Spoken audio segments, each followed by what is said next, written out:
예, 오늘 말씀의 제목은요, 진정한 그리스도인. 예, 그리스도인이라는 가치. 내가 하나님을 믿는 하나님의 백성으로 그리스도인이라는 그런 주체, 정체성은 과연 뭘까? 이런 생각을 하는 그런 시간을 갖게 됐습니다. 이 세상에 가짜가 참 많아요. 참기름, 진짜 참기름도 있고 여러 가지가 있는데, 물론 저는 목사로서 진짜입니다 이렇게 말씀드리기는 참 여러모로 부끄럽습니다. 진짜라고 말하기는 어렵고요, 부족하고 많은 것들이 좀 모자란 그런 사람입니다 라고 정도까지는 할 수 있을 것 같아요.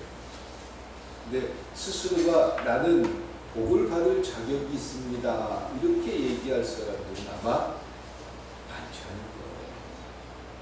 요즘 그 신과 함께라는 영화가 있지요.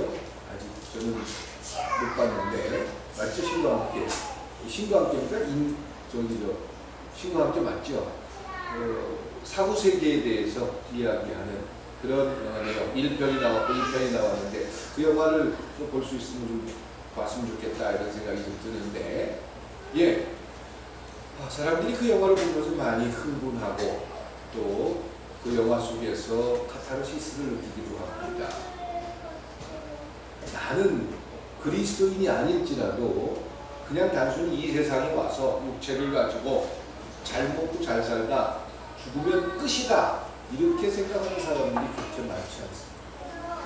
사후에 어떤 세상이 있다라는 거죠. 그 사후의 세상 속에서 나는 어떤 모습으로 살아가게 될까? 많은 사람들은 궁금해하고, 그리고 인간들은 그런 모습 때문에 새로운 어떤 종교를 만들어내기도 합니다. 그런데 그런 공통적인 세상의 모든 종교 속에서 나타나는 내용 가운데 하나가 있다면, 나는 사후에 죽고 나서 신이나 염라 대왕 이런 모든 사람들 앞에 의로운 사람이라고 인정을 받을 것이다 이렇게 자신하는 사람은 이 땅에 없다. 1편에서 그 주인공이 누구였죠? 1박 2일에 나오는 차태현이라는 주인공이 참 의인이다라고 평가를 받고 그랬는데, 본인 스스로는 결코 의인이 아니었다라고 자기가 스스로 고백을 합니다. 그런 내용도 있습니다. 맞나요? 맞죠? 네. 스스로가 나는 자격이 있다, 나는 천국을 가거나 아주 좋은 곳에 갈 것이다 이렇게 스스로가 이 세상을 살면서 전혀 부끄럼 없이 당당하게 죽음을 맞이하는 사람들은 거의 없다고 봐요.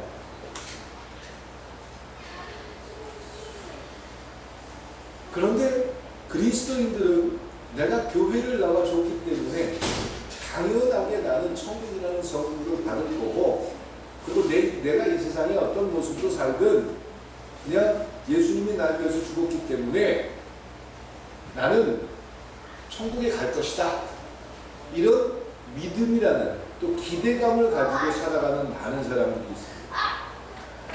그리고 그런 기대감을 갖지 말라는 게 아닙니다. 그것을 믿지 말라는 게 결코 아닙니다. 그런데 이것을 단순히 지식으로 가진 채 내가 그리스도인인지조차도 모르면서 사는 경우가 많다는 거죠. 우리의 삶에서 그런 모습이 삶 속에 그대로 녹아나서 드러납니다. 어떻게 드러나느냐면요, 하나님, 내가 뭘 잘못했다고 나한테 이러십니까? 하나님, 그동안 내가 뭘 못했나요? 왜 나에게 이런 어려움을 주십니까? 이런 얘기를 서슴없이 하나님 앞에 내뱉을 때가 많다는 거예요. 누가 그렇다는 게 아닙니다. 저부터 그럴 수가 있다. 우리가 무슨 자격이 있고 우리가 하나님으로부터 받을 무언가를 하나님 앞에 떠드렸습니까? 그런 게 하나도 없거든요. 혹시 교회 나오면서 하나님 앞에 한 10억쯤 맡겨놓으셨나요? 그거 언제쯤 내가 받아야 돼? 하나님 앞에 건강을 담보로 맡겨놓으셨나요? 아니에요. 그런데 특히 특히 한국 기독교, 한국 교회의 많은 사람들은 뭔가 하나님으로부터 빚을 받아야 된다라는 그런 생각을 가지고 있다. 처음에 우리나라에 복음이 들어와서 복음이 뿌리를 내는 가족 속에서 나타난 현상인데 기복신앙과 전맥이 되면서 그렇게 된다라는 겁니다. 그러니까 교회를 나온 이유가 무엇인지 모르고 교회를 나와줬고 내가 하나님을 위해서 뭔가 했고 또 하나님은 그렇게 하나님을 위해서 뭔가 희생하고 헌신하는 사람에게 특별한 무언가를 준다. give and take 이런 공식을 교회에서 너무 열심히 가르치다 보니까 나는 하나님과 내 사이에서 나 사이에서 1대1의 관계성 속에서 하나님과의 무릎을 갖는 게 아니라 상대적인 상대성 이론이라고 볼 수도 있겠죠. 상대적인 비교를 통해서 내가 저 사람보다 못한 게 뭐가 있습니까? 그런데 하나님은 왜 저 사람은 잘 지켜주는데 나는 왜 어렵게 하십니까? 이런 생각을 가지고 마치 하나님 앞에 맡겨놓은 것을 받지 못해서 안달을 부리는 어린아이들이 설날이 되면 엄마 아빠에게 세뱃돈을 거의 빼앗기죠? 그렇죠? 엄마들은 당연하게 아이들의 세뱃돈을 가져갑니다. 물론 그 아이를 보고 준 게 아니라 그 부모를 보고 준 거일 수도 있어요. 그런데 아이들은 아주 어릴 때 영악한 아이들은 그걸 기억합니다. 옛날에 나 돈 많이 받았는데 엄마가 그거 다 갖고 있지. 그거 언제 줄 거야? 그럼 엄마가 내가 너를 키우면서 얼마가 들었는데 이러면서 서로 이제 티격태격하기도 하죠. 이렇게 맡겨놓은 거 달라고 그러면 이해가 되겠어요. 심지어는 돌잔치다 백일잔치다 뭐 금받이다 은받이다 이러고 이거 받은 거 나 옛날에 사진에 보니까 많던데 그건 어떻게 했어? 이렇게 따지는 그런 경우의 아이들도 종종 있습니다. 글쎄요. 하나님 앞에 우리가 어떤 자격으로 어떤 권리로 나한테 왜 이렇게 하십니까? 라고 항거할 수 있는 사람이 있냐는 그건 교회를 나오게 되고 전도하고 교회 안에서 신앙생활을 가정 속에서 분명한 그리스도인의 가치를 온전히 깨닫지 못할 때 나타나는 현상입니다. 교회 나오면 복 받는데 교회 나와주면 내 사업이 잘 되는데 병에 걸렸어도 병이 낫는데 특별히 능력 있는 목사님에게 안수를 받거나 기도를 받으면 문제가 해결되는데 이런 형태로 70년대 80년대 교회가 폭발적으로 부흥을 했고 그리고 나서 교회에 다니면서 사람들이 많은 기적과 이적을 체험하면서 성령만 받으면 내 모든 문제가 해결될 거라고 사람들이 생각했어요. 그래서 그 성령이 충만하기 위해서 부흥회를 쫓아다녔고 교회에 자기 재산을 바치면서 교회를 건축하는데 자기의 모든 걸 바치는 경우도 참 많았죠.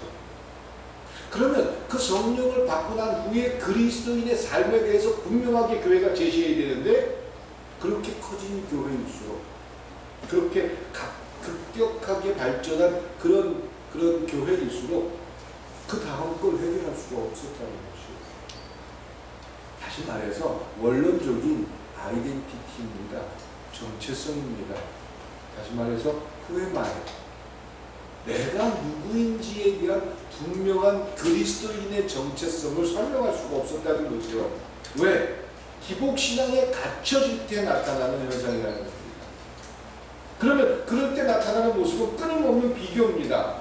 늘 편안하고 문제가 없을 때는 하나님이 늘 날 지켜주는 것 같은데 조금 어려운 문제가 생기고 복잡한 일들이 생기면 다른 사람들과 비교해서 내가 뭘 못했지? 난 저 사람은 열심히 안 하는데 난 열심히 했는데 왜 하나님은 나한테 이렇게 하시지? 이러면서 내가 누구인지를 망각해 버린다는 거예요. 그러면서 하나님 앞에 마치 어린아이가 세뱃돈 맡겨놓은 거 엄마 나 그거 언제 줄 거야? 이미 다 썼잖아요. 그렇죠? 이미 다 썼는데 그거 언제 줄 거야? 따지는 어린아이처럼 하나님 앞에 하나님 언제 해결해 줄 겁니까? 라고 끊임없이 투정을 부립니다.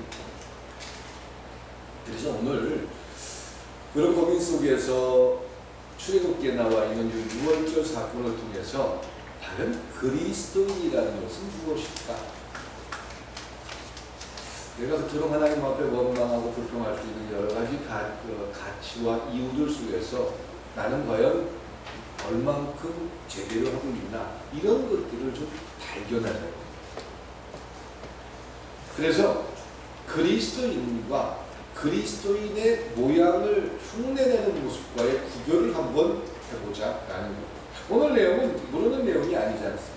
출애굽이라는 사건, 이스라엘 백성들이 요셉이라는 사람을 통해서 애굽에 들어가게 됐습니다. 요셉도 야곱의 형제들에게 죽임을 당할 뻔하다가 종으로 팔려나가서 애굽이라는 나라에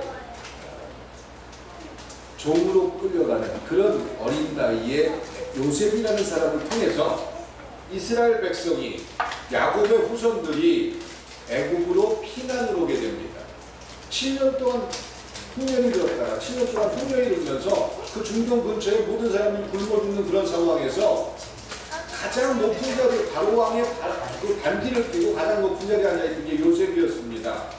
그러면 요셉의 형제들, 요셉의 아버지 어머니, 요셉의 식구들, 그 종들이 요셉을 찾아왔을 때 아마 처음에 애굽에서는 요셉의 그 형제들에게 아주 큰 땅을 허락했습니다. 곧센 지역으로 이사를 가게 됐죠. 숫자가 늘어납니다.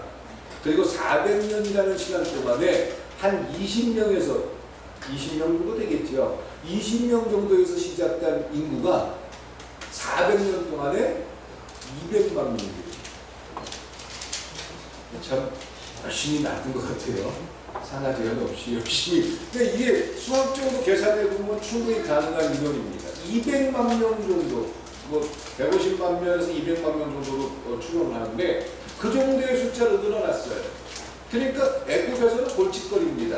시간이 지나면서 요셉에 대한 칭찬과 요셉에 대한 배려보다는 자기 민족들이 저민족에게 혹시 어려움을 당하지 않을까라는 생각 때문에 그 후대의 왕들이 잡고 있으면서 그런 역사를 알고 있지만 그 역사보다는 당장 애굽 사람들을 위해서 그들을 핍박하기 시작했고, 그들을 가장 낮은 하루 계층인 하피루라고, 하피루가 맞아요. 하피루라는 그런 계급으로 가장 낮은, 그래서 벽돌을 굽거나 이런 그 노동에 사용할 수 있는 그런 사람들로 만들어놨다.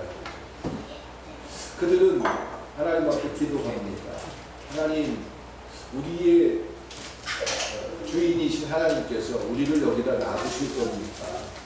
언제까지 우리가 이렇게 살아야 합니까? 예전 우리의 할아버지 아브라함, 우리의 아버지 야곱, 또 이 나라 국부였던 요셉, 그들에게 주시고자 하신 그 하나님의 약속의 땅은 언제쯤 이루어지십니까? 모세라는 사람을 통해서 그 모든 사건들이 있게 하고, 이제 그들을 애굽과 분리시키고 하나님이 원하는 가나안 땅에 들어가서 가나안 백성이 되게 하기 위해서 최종적으로 하신 하나님의 일이 무서운 심판이었다. 너희들은 양이나 염소, 이웃집과 갖다 바른 사람들은 됐을까요? 안 됐을까요? 그때 양치 같은 사람들이 있었을 거예요. 요즘처럼. 그러니까 하나님이 분명히 너희 가족 수대로, 너희 숫자대로 양을 잡거나 염소를 잡으라고 했는데, 그거를 내가 잡아야 되는데 그거 안 잡고 남의 집 양을 갖다가 그 양의 피를 한 바가지 얻어다가 이렇게 붙이는 사람도 있었을까요? 없었을까요?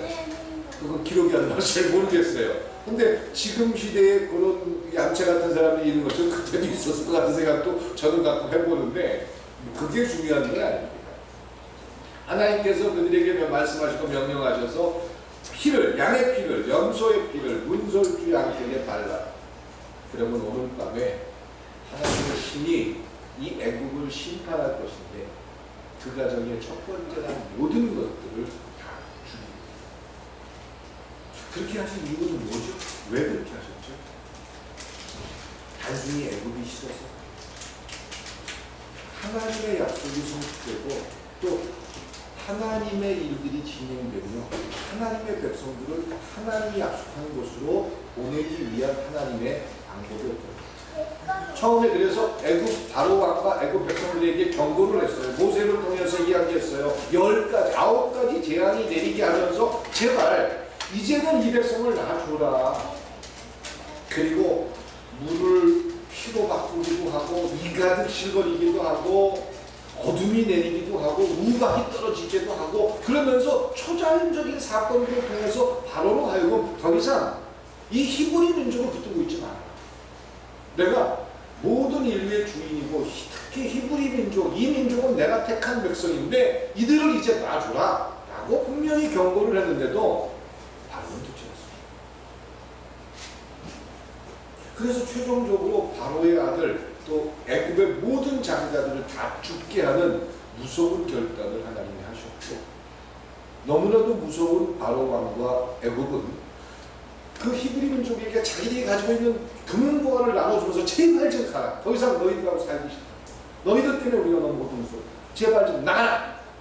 그래가지고 나가게 된 사건이 바로 유월절 사건입니다. 이 유월절 사건을 이스라엘 사람들은 기념하고 기억합니다. 기념하고 기억하는 거예요.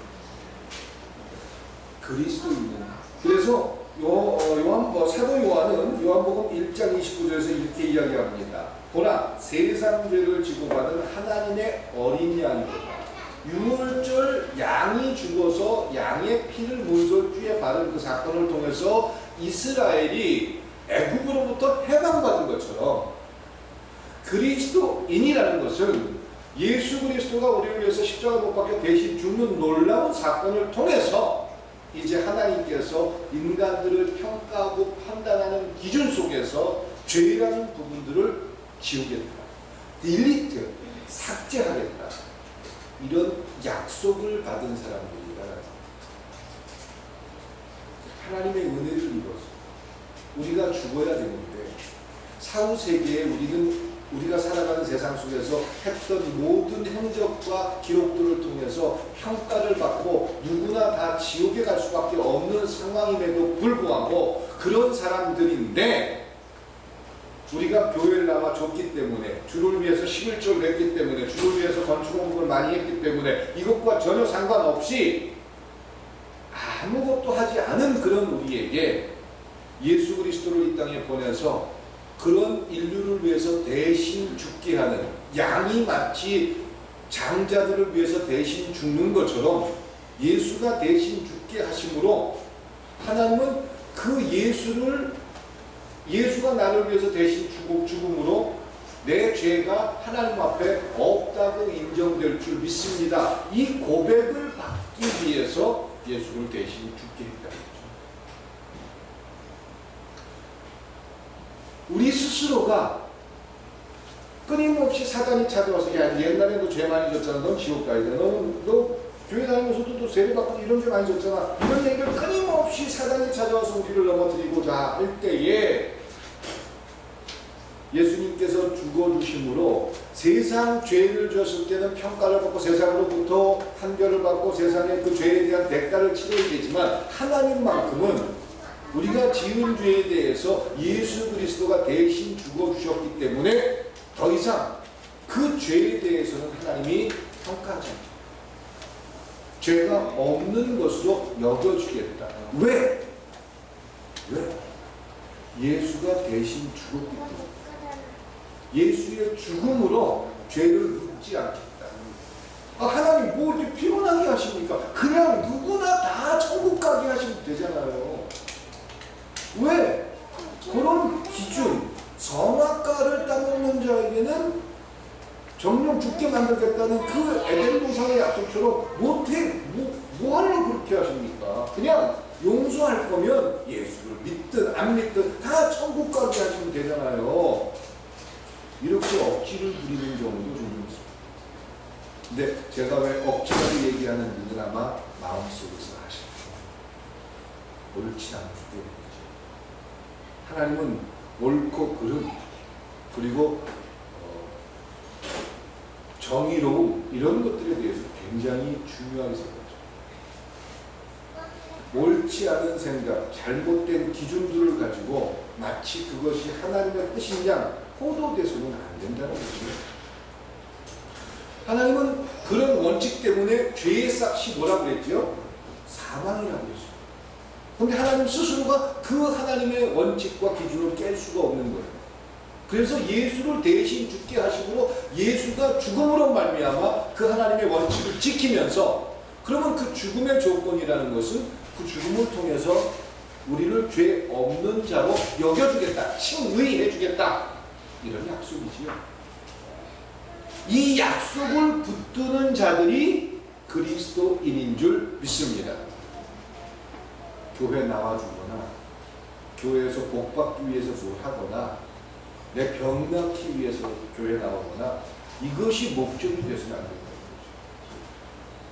그런데 어떻게든지 교회를 선전하고 교회를 부흥시키고 교회가 크게 큰 교회가 돼서 그 교회가 주를 위해서 멋진 고아운동하고 여러 가지 일을 하려면은 교회를 데리고 나와야 되니까, 교회를 데려오기 위한 여러 가지 방법 가운데 예수님께서 병 고쳐주고 죽은 자 살려주고 기적 나타나고 이런 것들을 선전을 많이 하게 함으로써 또 그 목사님은 능력이 있는 목사님이라서 그 목사님의 기도 받으면 이런 것들이 나타나는 걸 자꾸 선전하기 위해서 사람들로 하여금 원론적인 왜 그리스도인이 될 수 있다는 사건보다 교회 나가면 위로받는데, 교회 나가면 행복하대, 교회 나가면 내 문제가 해결된대, 교회 나가면 내 병이 낫는데, 이런 가치로 사람들을 바꿔놨다라는 거죠.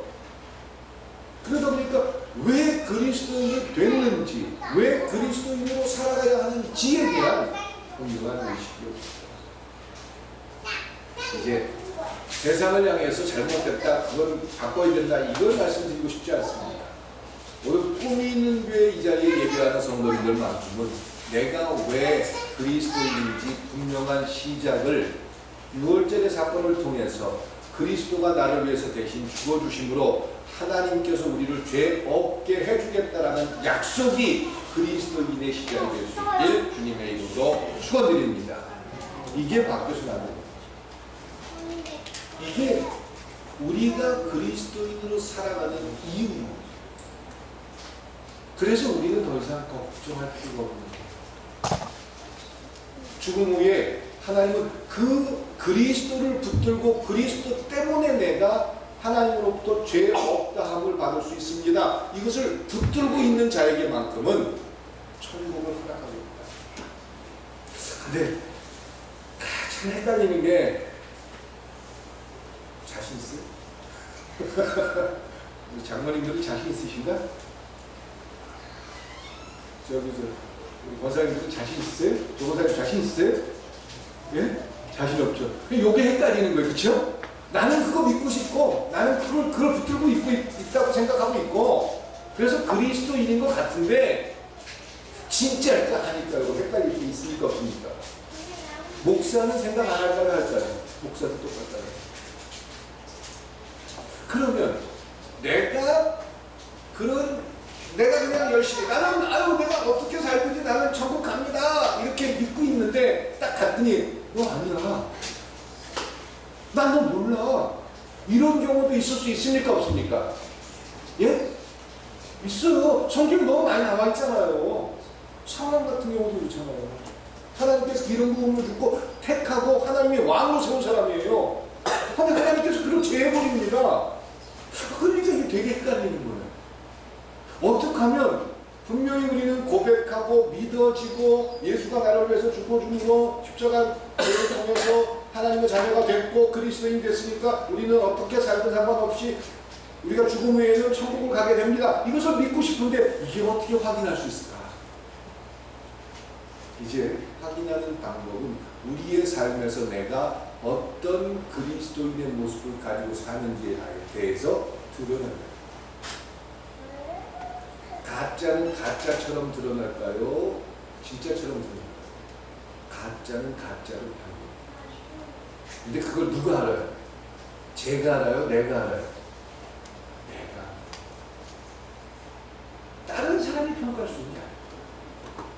목사가 이렇게 보니까 저 사람은 가짜 같아, 저 사람은 진짜 같아. 그런 사기에 넘어가지 마십시오. 또 장로님이기 때문에 저 사람을 평가할 수 있어요. 평가는 본인이 합니다. 근데 그 평가 속에서 나는 그럼 무엇을 가지고 평가할 수 있을까? 11조를 안 빼먹고 드렸으니까 나는 그리스도인이야. 또 기도 시간을 내가 빼먹지 않고 열심히 기도하니까 나는 그리스도인이야. 내가 가끔 빼먹으니까 나는 가짜가 섞였어. 11조도 가끔 하다 보면 어려워가지고 내 계산해가지고 막 이렇게 꼼수 부려가지고 하는 그런 내 모습을 보고 난 가짜가 섞였어. 누구나 다 그럴 수 있어. 어떻게 하면 나 자신에 대해서 정직하게 평가를 해서 Who am I? 내가 누구냐? 내가 진짜 그리스도인이냐? 아니냐? 이걸 확인해야 될 거 아닙니까? 그러니까 지난주에 기도에 대해서 말씀드리면서 뜨겁게 기도할 때는 뭔가 내 속에 부글부글 끓는 게 있고 주를 위해서 헌신할 때는 내가 진짜 그리스도인 같아. 근데 이게 식어지거나 그러지 못할 때는 진짜 맞나? 그런 헷갈릴 때가 여러분들 삶에 있습니까? 없습니까? 많다니까. 그럼 어떻게 하면 후회만 내가 누구지? 내가 그리스도인인지 아닌지 구별할 수 있습니다. 단순히 성경의 지식을 많이 알고 있기 때문에 또 교회에서 헌신을 많이 했기 때문에 누구보다 내가 열심으로 살았기 때문에 그런 것은 다릅니다. 좀 이렇게 보면 어떨까요? 제가 꿈이 있는 교회에서 그동안 신앙생활을 하는 여러분들 모두가 끊임없이 가져야 될 생각은 하나님 앞에 은혜를 누리는 자로 하는 헌신과 희생은 그것은 그리스도인으로 나타나는 정직한 모습이라는 거죠. 어려운 얘기를 먼저 할게요. 그런데 내가 그렇게 했는데 하나님이 나에게 뭔가 선물을 기대하거나 그 선물 때문에 하기 싫어서 열심히 하는 척을 했다면 그건 가짜 냄새가 난다 안 난다? 난다는 거예요. 다른 사람을 평가하지 마세요. 나를 보세요. 내가 정말 그 그리스도인이라는 은혜 때문에 내 것을 희생하고 주를 위해서 헌신하고 예배를 드리고 기도하고 이런 일들이 뜨겁고 기쁘고 즐거웠다면 그건 진짜라는 거예요. 그런데 내 스스로가 그런 은혜나 내가 그리스도인이라는 의무감, 사명감 때문에 나를 위해서 희생하고 그런 어떤 11조를 드리고 기도 생활을 하고 주를 위해서 헌신하고 교회를 위해서 희생하고 이런 것들이 아니라 그렇게 하면 내가 부자 된대. 이런 것들이 조금이라도 내 속에서 많이 있었다면 그건 진짜는 내가 하는 거에 가짜 냄새가 나는 거예요. 이렇게 구별하는 게 쉬워요. 이건 정서적이지 않다 보니까 여러분들이 헷갈릴 거예요. 그런데 아마 우리 교회 안에서 계속해서 제가 예배를 드리거나 여러분과 신앙훈련을 하면서 이 부분을 강조했습니다. 그걸 오늘 풀어드릴게요. 첫 번째, 하나님의 은혜로 그리스도인이 되고 그리스도가 우리를 위해서 죽어주심으로 하나님의 자녀가 되는 놀라운 축복이 그리스도인의 시작이라면 둘째로 우리의 삶에서 나타나는 여러 가지 현상이 있는데 이스라엘 백성들의 역사 속에서 발견하고 쉬워집니다. 이거를 몇 시간짜리 설교인데 이걸 하루에 하려니까 저도 굉장히 어려운데 이스라엘의 역사 속에서 뭐가 나타나냐면 자 출애굽한 후에 이스라엘 백성들이 광야에서 40년 동안 생활할 때 제일 먼저 나타난 기적이 뭐죠? 홍해가 갈라지는 기적이에요. 그리고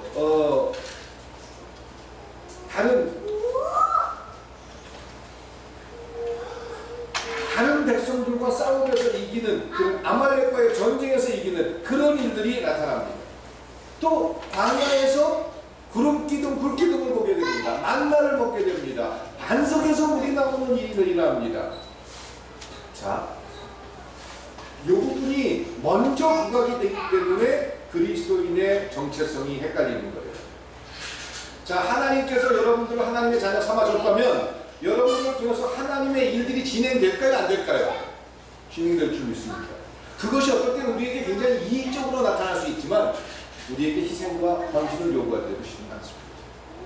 무슨 말이냐면 이스라엘 백성들이 출애굽을 해서 광야 생활을 하면서 하나님은 그들에게 여러 가지 사건과 상황을 통해서 하나님이 그들의 아버지이시고 하나님이라는 사실을 만나게 한다라는 거죠.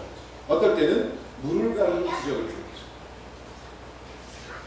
어떨 때는 물이 없어서 원망하는 그들에게 물을 주면서 이 모든 것들의 주인이 나 아니냐? 왜 그렇게 안가를 부리냐? 내가 너희들을 위해서 준비한 일이 이 정도일 것 같느냐? 그럼에도 불구하고 가짜들은 그런 상황에서 하나님을 금성아주로 잘못 오인을 해서 자기들의 욕심을 추구하다가 죽는 사건도 있지요. 그리스도인의 정체성은 은혜를 통해서 시작이 됐다면 이제 우리의 삶에서 실질적인 하나님의 손이 경험되게 할 수 있길 주님의 이름으로 축원드립니다. 그게 기적으로 나타날 수 있고 또 우리의 삶에서 하나님이 우리에게 시키는 일들에 이제 귀를 기울이십시오. 그래서 3주 전, 한 달 전에 제가 기도하면서 하나님 앞에 하나님 왜 기도를 시키는지 제가 요즘 많이 깨닫습니다. 기도를 시키고 마음도 평안을 얻고 하나님께서 하시는 일들에 대해서 새로운 비전을 갖기도 합니다. 이는 빠지더라고요. 그러니까 또 빠지더라고요. 그래서 지금 어금니가 5개째 빠지고 있는 중인데 근데 그것과 상관없어요. 그거는 제가 신경을 자꾸 써가지고 그러다 보니까 그렇게 된 상황인데 하나님은 하나님의 일들을 진행하기 위해서 기도하는 사람들을 세웠더라. 모세와도 기도를 하나님께서는 모세를 불러다가 기도시켰습니다. 하나님께서 문제가 생기고 백성들이 원망하고 불평할 때 모세를 부르시고 모세로 하여금 기도하게 만드셨고 모세에게 대답해 주면서 홍해를 가르는 놀라운 일들도 보여주셨다는 거죠. 그러니까 하나님이 여러분들 마음속에서 무언가 주시고 그 일들에 대해서 마음속에 뜨거움이 찾아온다면 당장 나에게 이익이 되든 손해가 되든 상관없이 그 일들에 최선을 다해서 순종할 수 있기를 주님의 이름으로 부탁드립니다. 그 과정 속에서 나타나는 일들이 있다는 거예요. 왜 기도시킬까요? 왜 꿈이 있는 교회를 위해서 기도시킬까요? 하나님은 무언가 주고 싶습니다. 무언가를 저는 지금 기도 속에서 환상 속에서 봤는데 여러분들도 볼 수 있게 그 무언가가 뭘까요?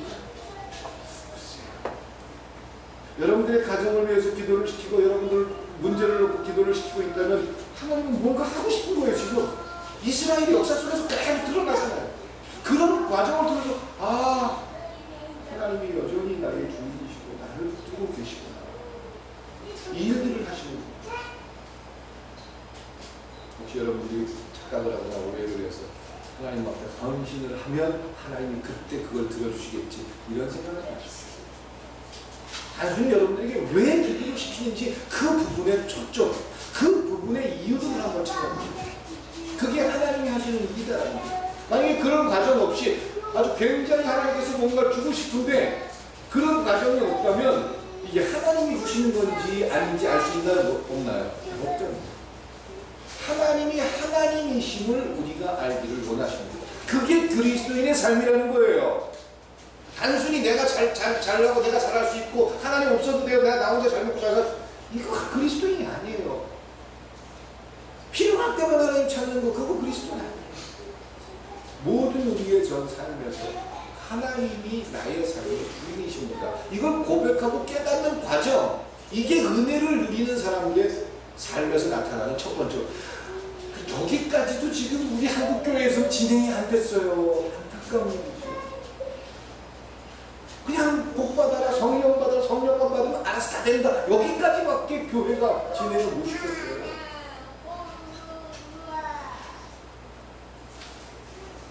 세 번째로 이제 그런 이스라엘 백성들에게 드러난 그리스도인의 정체성은 그들로 하여금 모세를 통해서 명령하십니다. 무엇을 중심으로 살아라? 예? 뭘 중심으로 해서 살아라? 우리 아이가 대답했군요. 그들은 성막, 그들은 텐트를 치고 이동을 40년 동안 하면서 늘 무엇이 늘 중앙에 있었어요? 성막. 하나님 앞에 예배하는 사람이죠. 예배하는 사람. 예배를 잘 드리면 내가 뭐 줄게. 이게 아니에요. 예배는 원칙이고 기준이 되어야 된다는 거죠. 그들의 삶에서 예배하는 자로, 그러니까 뭐 주일날만 하루 잠깐 와서 예배 드리면 된다. 이게 아니에요. 예배를 통해서 하나님을 경험하고 예배를 통해서 하나님을 발견했다면 그 예배를 통해서 발견한 하나님이 내 삶 전체에, 그래서 이스라엘 백성들이 40년 동안 광야 생활을 하면서 제일 앞서 맨 앞에 누가 서죠? 성령, 법궤가 서. 그 시내산에서 받은 10개명 돌판과 쌍난 지팡이와 이런 법궤가 맨 앞에 있습니다. 교회 중심의 삶이었습니다. 예배 중심의 삶이었습니다. 그리스도인인데 교회에 대해서 관심을 가지지 않고 교회 예배에 대해서 소홀하거나 그 예배를 통한 하나님의 사랑을 내가 발견하지 못하거나, 이건 그리스도인이라고 이야기할 수 없겠죠. 오로지 영적인 능력, 기도의 능력, 기도빨, 기도를 통해서 내가 뭐 어떤 능력을, 이런 것들을 추구하고 어디 가서 기도받으면 내 문제가 해결된다. 점치러 가는 거하고 뭐가 달라요? 그렇게 기독교가 오히려 됐습니다. 예배하는 삶, 그것이 그리스도인으로 드러나는 모습입니다. 물론 이것을 주일 성수라는 어떤 그 지침, 주일 성수의 목적이 뭐예요? 일주일 동안 편안하고 돈 많이 벌 거니까 주일 성수는 아니에요. 그게 목적이 돼서는 안 돼요. 주일날 빠지면 하나님이 혹시 나를 갖다가 밉게 봐가지고 내 사업을 엉거트리지 않을까? 우리 가족을 힘들게 하지 않을까? 하나님 그렇게 째째한 분이 아니셔요. 근데 하나님을 째째한 분으로 만들어버렸어요. 주일 성수의 개념을 모르기 때문에 그런 거예요. 하나님의 은혜를 누린 그리스도인들의 삶의 가장 원천적이고 시작이고 중심이 하나님 앞에 예배하는 자로 살아야 될 줄 믿습니다. 이걸 그리스도인이 출애굽을 했던 이스라엘 백성들이 배웠던 거예요. 네 번째, 마지막. 이게 다 연결돼서 우리의 삶에서 그대로 드러나야 되는 거예요. 근데 이걸 자꾸 순서를 바꾸는 거야. 주일 성수 잘해야 복 받아. 그래야 아들 낳을 수 있고 사업도 잘 되고 문제도 해결돼. 이렇게 중간 것들을 막 끄집어내서 올바른 순서를 다 망각해버리게 만든 게 한국 교회의 불교더라고요. 그러니까 사람들이 헷갈리는 거예요. 혼란스러운 거예요. 신앙생활 자체가. 그러니까 나를 자꾸 보는 게 아니라 누굴 봐요? 자꾸 남을 쳐다보는 거예요. 신앙은 하나님과 나만의 관계인 줄 알았어요. 내가 그 하나님 앞에서 얼마나 정직한 그리스도인으로 사는지 끊임없는 물음을 갖는 게 신앙의 기본이고 시작입니다. 누구는 잘났는데 나는 왜 안 되고, 이렇게 비교하기 시작하고 잘못된 기준을 갖게 되면 하나님에 대해서 오해한다는 거죠. 그러니까 이 순서조차도 모른 채 엉뚱하게 주일 성수를 왜 해야 되는지, 11조를 왜 해야 되는지, 하나님 앞에 예배를 왜 드려, 이 개념이 없기 때문에 주를 위해서 뭔가 하기 싫어도 열심히 하다 보면 좋은 일이 생기는데, 이런 엉뚱한 점집으로 바꿔놨던 게 그동안인 거죠. 하나님과의 우리의 관계는 결코 전보고, 또 하나님 앞에 뭔가 잘하면 하나님이 선물 많이 주고, 못하는 사람은 하나님이 후려치고, 하나님의 은혜를 누린 자들이 이제 하나님의 백성다운 그리스도인의 모습을 갖게 될 때 그들의 삶의 중심이 예배, 교회, 여러분들이 사랑하는 교회가 될 수 있기를 주님의 이름으로 축원드립니다. 네 번째로 나타나는 현상은 그들의 삶에서 하나님의 말씀이 원칙이 된다는 거죠. 내 생각보다 무엇을 기준으로 한다? 하나님의 말씀을 원칙으로. 하나님의 말씀이 내 생각과 늘 같은가요? 다른가요? 다를 때가 저는 더 많더라고요. 그럼에도 불구하고 내 생각과 다르고 내 원칙과 다르지만 하나님의 말씀이 원칙과 기준이라고 할 때 그 말씀에 순종하는 과정을 배우는 것, 이게 그리스도, 이게 정체성이다. 신학자인 한스 핑이라는 사람이 그리스도인이 된다는 것이라는 그런 720페이지 정도 되는 그런 책 속에 이런 말을 합니다. 예수 그리스도를 따르고 그리스도인이 된다는 것은 가장 인간답게 살 수 있다는 것이다. 이런 뜻을 썼습니다. 가장 멋진 삶을 살아가는 것이다. 우리 꿈이 있는 우리의 성도들이 그 그리스도인의 삶이 가장 멋질 수 있다는 것을 증명할 수 있기를 축원드립니다. 그래서 우리 자녀들에게 그걸 증거하자고요. 다른 건 몰라도 예수 믿고 살아야 된다. 하나님 나라 백성으로 살아야 됩니다. 대통령 되고 국회의원 되고 의사 되고 판사 되고 이거 중요한 거 아닙니다. 하나님 나라 백성으로 살아야 됩니다. 이것을 우리가 고백하고 그것이 행복할 수 있고 그것이 죽음 앞에서 떳떳할 수 있는 여러분들이 될 수 있게 주님의 축원합니다. 기도해 주시겠습니다. 사랑과 은혜의 하나님 진정한